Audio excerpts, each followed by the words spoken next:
السلام عليكم ورحمة الله وبركاته. ازيكم عاملين ايه؟ النهاردة طبعا هنعمل مع بعض زي ما انتم شايفين كحك العيد.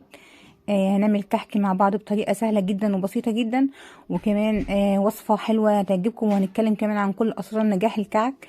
شايفين قد ايه ناعم، شايفين ناعم ازاي، وشايفين كمان واخد لون جميل ازاي. احنا نقدر نخلي اللون اللي احنا حابينه، لو حابينه افتح شوية او لونه يبقى اغمق شوية حسب رغبتنا. شايفين ناعم ازاي في ايدي حقيقي. طعمه وريحته حلو جدا بجد، وصفة تجنن بجد.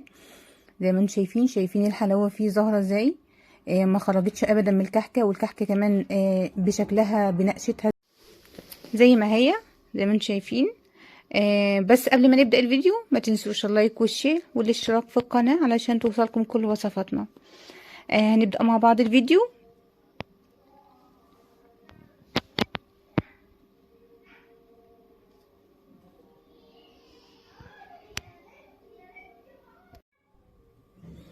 معايا هنا هبدأ اجهز زي ما انتم شايفين الحشو الاول. معايا هنا عجوة، هبدأ ما قطعتها زي ما انتم شايفين، هي منسولة خالص ومفرومة. قطعتها زي ما انتم شايفين بالشكل ده. ودلوقتي هاجي على البوتاجاز، في طاسة فيها معلقة سمنة بلدي عشان بتديها نكهة وطعم حلو قوي. هسيحها فيها طبعا، وهنزل بعد كده بكل كمية العجوة اللي موجودة معايا بالشكل ده، وهبدأ اسيحها في السمنة وهرسها فيها زي ما انتم شايفين. ههدي عليها النار علشان ما تتلسعش مني. هتبدأ تطرى معانا مع الوقت زي ما انتم شايفين بدأت تطرى فعلا. هقلبها بالشكل ده. خلاص طلعت معايا، شايفين بدأت تفك كلها من بعضها. خلاص كده وصلنا للمرحلة المطلوبة. شايفين بقت ناعمة جدا في ايدي ازاي، هي كده بقت مناسبة جدا. هبدأ اطفي عليها النار. شايفين قد ايه بقت ناعمة جدا. وهاخدها في طبق واسيبها تبرد شوية، وهبدأ اضيف لها بعد كده معلقة كبيرة سمسم، وهقلبها فيها كويس قوي. السمسم طبعا محمص، عشان كده ما ضفتوش مع السمنة عشان ما يتحرقش معايا، فانا ضفته بعد ما عملتها. خلاص كده دلوقتي هنبدأ نكورها كور صغيرة علشان نحشي بيها الكعك. هجيب كيس كده وابدأ اكورها بالشكل ده زي ما انتم شايفين، دواير صغيرة جدا علشان كمان ما تكبرش حجم الكعكة. وهكور كل الكمية اللي موجودة معايا بنفس الطريقة. شايفين هبدأ اعمل حشوة الملبن. عندي كمية ملبن، هبدأ دلوقتي اضيف عليها معلقة كبيرة او معلقتين كبار سمسم. السمسم بيبقى حلو قوي مع الملبن طبعا، ومعلقتين طبعا سمنة بلدي سيحتها في الميكرويف. هبدأ اضيفها عليها وهبدأ اعجن الملبن مع السمنة والسمسم لحد ما يحصل طبعا على عجينة طرية جدا. مهم جدا ان انا اعجنه كويس قوي ويبقى دايب كده في السمنة والسمسم.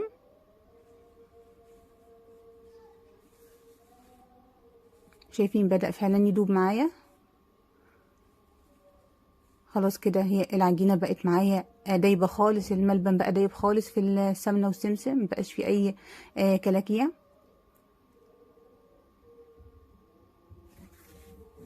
دلوقتي انا هشيلها في التلاجة لمدة ربع ساعة عشان ابدأ اشكلها. هشكلها زي ما انتم شايفين بالشكل ده، كور صغيرة او دوائر صغيرة زي ما انتم شايفين كده. احطها في التلاجة عشان تمسك نفسها شوية واعرف اشكلها ما تمسكش في ايدي. وخلصت كل الكمية اللي موجودة معايا. دلوقتي بقى انا عملت الحشو، خلاص هبدأ اجهز اعجن الكحك. اول خطوة هعملها طبعا انا هستخدم سمنة بلدي وسمنة نباتي، نص الكمية بلدي ونص الكمية سمنة نباتي. هبدأ اقدح السمنة النباتي طبعا بالشكل ده زي ما انتم شايفين. بس البلدي لا، البلدي مش هنقدحها خالص علشان تحافظ على طعمها ونكهتها، ما تتأثرش بان احنا نسيحها جامد قوي كده. ده الدقيق، كمية الدقيق اللي هعملها. هبدأ اضيف عليها اللبن البودر. طبعا كيلو الدقيق بنضيف له معلقة ونص لبن بودر. هضيف كمان ربع معلقة صغيرة محلب.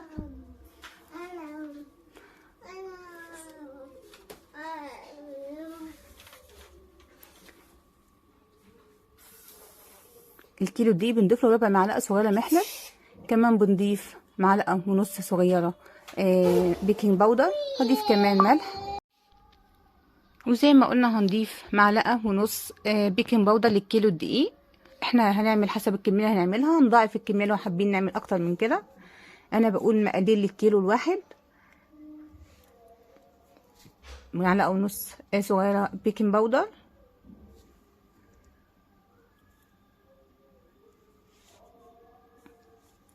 هبدأ اقلب المكونات الجافة مع بعضها.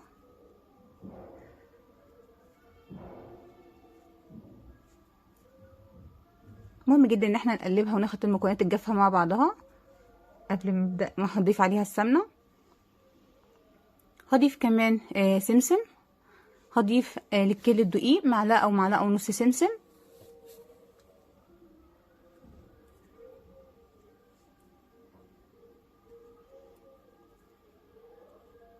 هنضيف حسب الكمية اللي احنا بنعملها، بس المقادير للكيلو الدقيق معلقة ونص سمسم، علشان السمسم انا مش بحبه كتير قوي في الكعك عشان ما يبوظش النقشه كده وشكلها.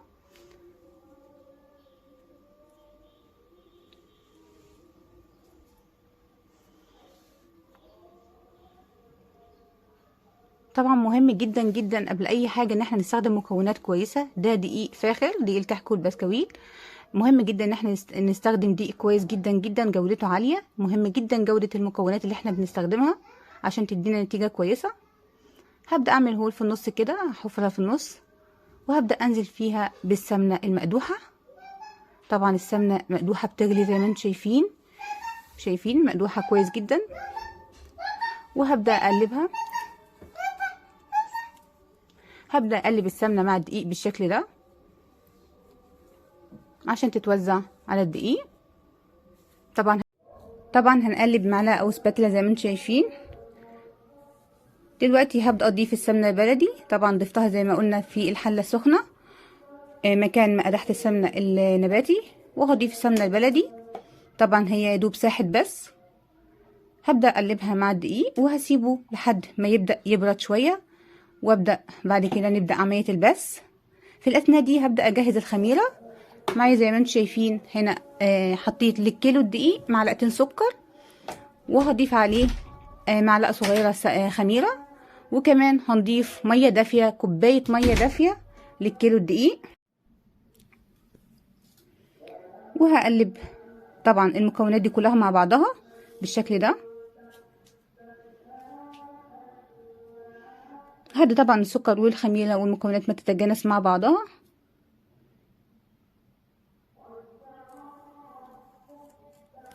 وهبدا اسيبها في جنب دلوقتي لحد ما الخميره تشتغل واخلص عمليه بس الكحك. زي ما انتم شايفين هبدا ابس الكحك بالشكل ده. مهم جدا جدا ان احنا نبس الكحك ونديله وقته. مهم جدا هو ياخد الوقت الكافي في عمليه البث. نبسه بالشكل ده. شايفين كل ما ببسه كل ما بيبقى طري والعجينه كانها كحكه خلاص هتتشكل. شايفين قد ايه بقى طري وجميل. شايفين العجينه طريه جدا في ايدي ازاي قبل ما اضيف ميه ولا اي حاجه. دلوقتي الخميره خلاص كده زي ما انتم شايفين اشتغلت وزادت زي ما انتم شايفين. دلوقتي هبدا اضيفها للعجين. شايفين العجينه بقت جميله وبتسيب من ايدي ازاي. حقيقي العجينه بقت حلوه جدا وطريه قوي، واحساسي بيها في ايدي كده حلو جدا. عشان كده مهم جدا ان احنا نعجن بايدينا. هبدا اضيف الخميره بالميه، وهبدا الم العجينه بالشكل ده زي ما انتم شايفين. احنا مش هنعجن طبعا، احنا هنلم العجينه وانس تشرب الميه كده يبقى خلاص كده خلاص العجينه بتاعتنا بقت جاهزه.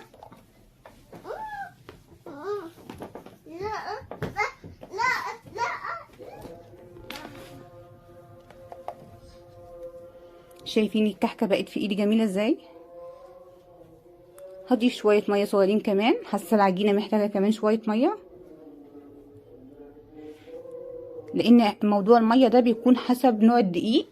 احنا حسب الدقيق اللي احنا شغالين بيه ممكن الدقيق يكون عاوز محتاج ميه اكتر، يعني بتختلف من نوع دقيق للتاني. فاحنا حسب ما العجينه تكون في ايدينا عامله ازاي وهنبدأ طبعا نختبر العجين. هبدأ اخد واحدة كده قطعة وهكورها طبعا، وهجيب البصامة بتاعتي واضغط عليها. شايفين مفيش اي شقوق فيها كده، العجينة بتاعتي مثالية. شايفين النقشة بتاعتها مظبوطة جدا وما فيهاش اي شقوق. كده العجينة بتاعتنا اصبحت جاهزة، هبدأ اشتغل بيها. شايفين جميلة ازاي وطرية في ايدي.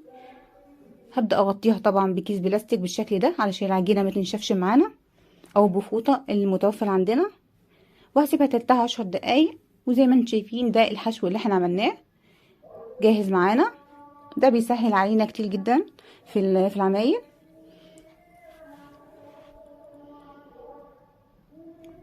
هبدأ اخد كورة كده واكورها واضغط عليها كويس قوي وافتحها كويس قوي واحط فيها كورة من الملبن واقفلها كويس قوي قوي. مهم ان احنا نقفلها كويس قوي ونفضل نرولها بالشكل ده لحد ما تبقى مظبوطة جدا معانا.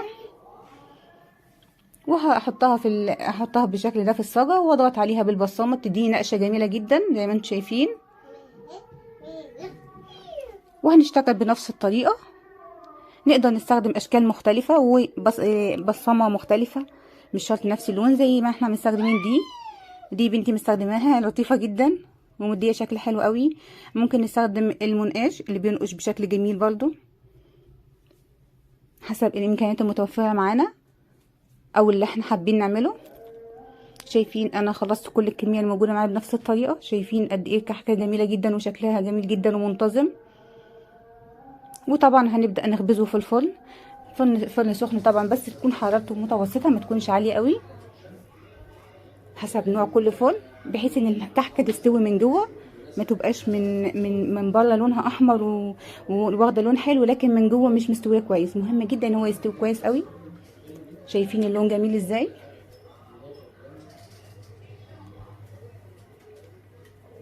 ودي كانت وصفتنا النهارده، جربوها ويا رب تعجبكم، ومستنيه تعليقاتكم. وما تنسوش اللايك والشير والاشتراك في القناه علشان توصلكم كل وصفاتنا، ونشوفكم الفيديو الجاي.